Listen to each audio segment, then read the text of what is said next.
సముద్రంలో నివసించే 7 monsters. Kraken. నావికులు ఈ భయంకరమైన రాక్షసాన్ని చూసి భయపడేవారు. ఎందుకంటే ఇది సముద్రంలో ప్రమాదకరమైన అలలు సృష్టిస్తుందని మరియు ఏ నౌకనైనా ధ్వంసం చేయగలదని వారు నమ్మేవారు. మెగలోడాన్ ఒక అత్యంత శక్తివంతమైన, ప్రపంచంలోనే అతిపెద్ద షార్క్గా ప్రసిద్ధి చెందిన సముద్ర ప్రాణి. ఇది 20 మీటర్ల కంటే ఎక్కువ పొడవుతో మరియు భయంకరమైన దంతాలను కలిగి ఉంటుంది. మెగలోడాన్ తన బలంతో ఏ సముద్ర జీవిని అయినా సులభంగా వేటాడగలదు. See dragon.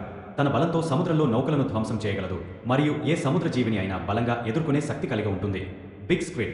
ఇది సముద్రంలో శక్తివంతమైన మరియు భారీ ప్రాణిగా ప్రసిద్ధి చెందింది. ఇది భారీదైన టెంటాకల్స్తో మరియు బలమైన చీలికలతో ఉంటుంది. మోసాసారస్. ఇది డైనోసార్ కాలంలో జీవించింది. ఇది 50 అడుగుల కంటే ఎక్కువ పొడవుతో మరియు భయంకరమైన దంతాలతో ఉంటుంది. Loch Ness. ఇది స్కాట్లాండ్లోని లోచ్ నెస్ సరస్సులో ఉందని చెబుతారు. ఇది పెద్ద మెడ, గొప్ప శక్తి మరియు భయంకరమైన రూపంతో వర్ణించబడుతుంది. ఎల్ గ్రాన్ మాజా. ఇది ఒక పురాణ సర్పం. ఇది విపరీతంగా పెద్దది మరియు శక్తివంతంగా ఉంటుంది. దీని గురించి కథలు లాటిన్